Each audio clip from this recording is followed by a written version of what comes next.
Welcome to the AFR Saints channel, where we provide you daily content on your favorite team, the New Orleans Saints. Do us a favor and hit that subscribe button. Be sure to leave your comments below and smash that like button. Who dat?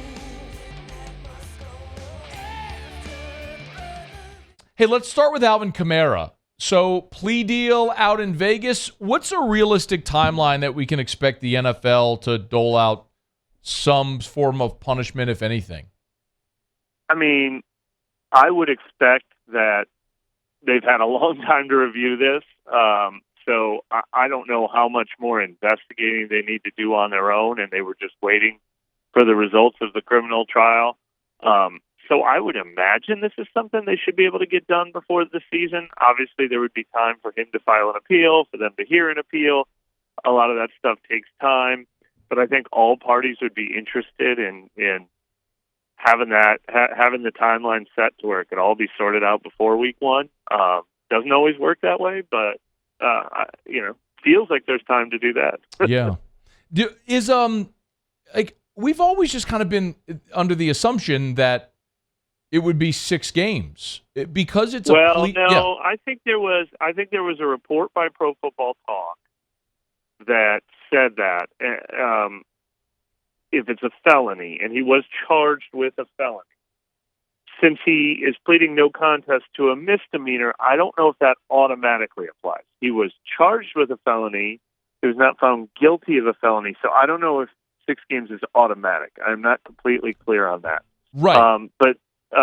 So they could still go with the 6 games if they feel like, he was guilty of that level of incident. But there was always wiggle room on that. I mean, my understanding, it was a felony because there was an orbital fracture. Does that mean Alvin Kamara himself caused the orbital fracture? I mean, there's a lot of legalese. I don't know. I don't know what their standard will be, but I would not be shocked if it ended up less than 6 games. And I think the fact that he was not convicted of a felony certainly makes it more likely that it's not 6 games, but I also wouldn't be shocked if it is 6. Okay. Yeah, so to be clear, I mean, I know a lot of us had assumed that it was going to be 6, and by the letter of the law in the NFL, their punishment doesn't have to mirror what happens in a court of law. The NFL can make their own decision. They can make their own decision. Yes, they do have it written in there that it is 6 games. If there's like a categories where it's automatically 6 games, and one of them is a felony assault. But that they don't make it clear that it just being charged with a felony assault gets you 6 games. If he had been found guilty of it, I think that would have been pretty black and white. So let's let you take off your attorney's cap and put it back on the football hat. I know Nick Underhill over at neworleans.football has a piece up right now where he's talking about what do the lessons charged mean for Kamara and for the Saints. Mike, what's your thoughts on what this means, if anything at all, for the running back room this year, which all of a sudden looks pretty crowded and pretty talented? Yeah, no, it is pretty crowded. I also just wrote a story yesterday about Taysom Hill and how they finally figured out how to use him the most effectively ever. And we did an over-under segment on the show recently, and I think we did over-under 500 yards for Kendre Miller. And the math just doesn't add up. I mean, this is the cliche good problem to have, and a stark difference from recent years when they were paper thin at the running back position and Alvin Kamara was being overworked. So it's a good problem to have. First of all, I mean, it doesn't change my outlook dramatically because this is kind of what I always expected. I always expected the final resolution to probably be a plea agreement. So whether it's 3 games or 4 games or 6 games, we're still kind of talking about the Saints being in the same boat. And that's why we loved the Jamal Williams signing in free agency. He felt like the perfect guy to be a complement to Alvin Kamara when they're both on the field, but a guy who could also get 20-plus touches in a game if ever needed if Alvin Kamara's off the field. And then Kendre Miller is the real wild card because he could, be lightning in a bottle, and he could look like the best of all of them and be the new version of Alvin Kamara when he kind of pushed ahead of Mark Ingram and Adrian Peterson a few years ago. There is definitely a shelf life on Alvin Kamara simply because he's a running back who's in his late 20s going into his 7th NFL season. So I think the future is Kendre Miller. The question is, how soon does that future begin? Mike Triplett is with us. He's on Twitter at Mike Triplett. Yeah, late 20s. dirt. I mean, old as dirt. Incredible how old Yeah. that guy is. Yeah. But in running back There's years, he is. There's dog years. There's running back years. Yeah, that's so true. All right. Hey, also, we saw a report from, I think Seth Walder had it first, that the Saints are hiring Zach Stewart from the Jets as director of analytics. Let's start with this.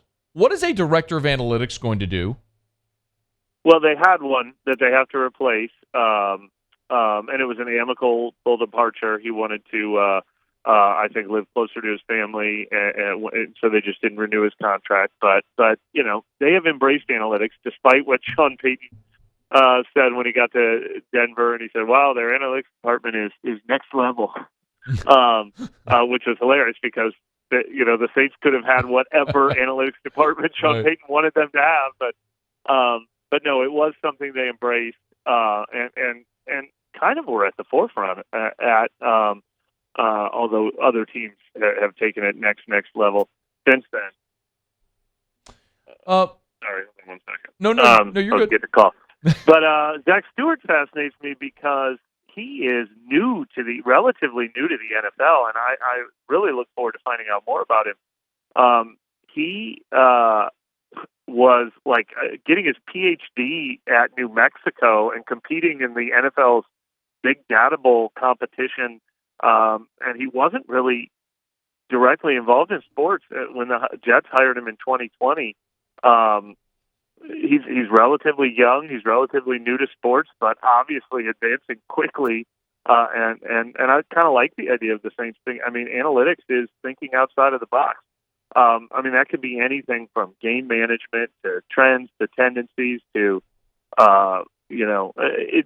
it's not necessarily somebody who has a headset on during the game and is saying, "Hey, we should go for it on third down." But it's somebody who's compiling data, year round, and to help them come up with sort of their game situation formulas, different trends they should consider pursuing, things like that. And that goes for in game, but it also goes for what type of players to draft and all kinds of things. I mean, as we all know, I think we're all embracing. It doesn't just mean that all of a sudden Dennis Allen is going to start.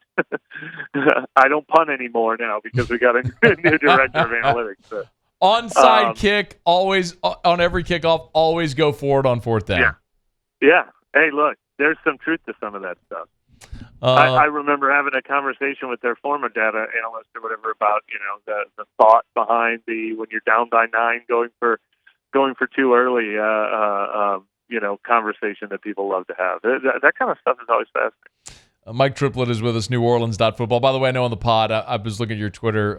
Y'all did a little over-under, and it's funny because I'm literally looking up at studio as we're talking, and ESPN2, they have their sports betting show on right now, and they're talking about the Saints, and they're talking about over-under 9.5, minus 180 to make the playoffs, plus 120 to win the South. You want to give me a spoiler? Over under 9.5? Or are you willing to go on record yet? Well, so here's what we did. We actually have a clip separated from the show where we were all taking over 9.5 because we all three of us, Nick, Brooke, and I, kind of feel like 10 wins is the number for the team. And so I said, all right, we got to change the line to 10. We got to make this a tough decision. You have to pick over 10 or under 10, and you can't push. Then it becomes real difficult. Like I said, if the line was 10.5, I'd probably place the smart bet and take the under. We've seen all the things that can derail a season 2 years in a row for the Saints. But, I mean, we all just feel 10-7. And that really drilled home for me when the night the schedule came out. And we just kind of informally went game by game. All right, let's go through the schedule. And just based on opponents, we were trying to stop ourselves from getting to 12-13 wins because, the schedule is pretty favorable for the Saints this year. Obviously, we think they should be a better team than they were the last couple of years. I think even if they have the same roster as the last couple of years, I would predict, they can't help but have better injury luck than they've had the last 2 years. But there's a lot of reasons to think in a very everybody else is rebuilding in the NFC South that it's a huge disappointment if they don't go over 9.5. I think. I did this earlier today. Have you looked at the quarterbacks that the Saints are facing this year? Yeah, there's Trevor Lawrence is the best, I think. Here you go. Tannehill, Bryce Young, Jordan Love, Mayfield, Mac Jones, C.J. Stroud, Trevor Lawrence, Anthony Richardson, Justin Fields, Kirk Cousins, Desmond Ridder, Jared Goff, Bryce Young again, Danny Dimes, Matt Stafford, Mayfield, Ritter. It's unbelievable.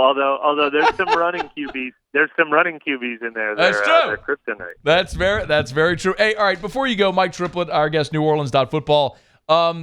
Do the Saints add any other free agent pieces before they hit training camp? I mean, rookies report 2 weeks from today. I mean, typically only, where they find holes. I mean, the veteran offensive lineman will show up every once in a while. I mean, they just did it at the end of minicamp, like a Billy Price, a former starter, former first-round pick. Not the splash headline guys.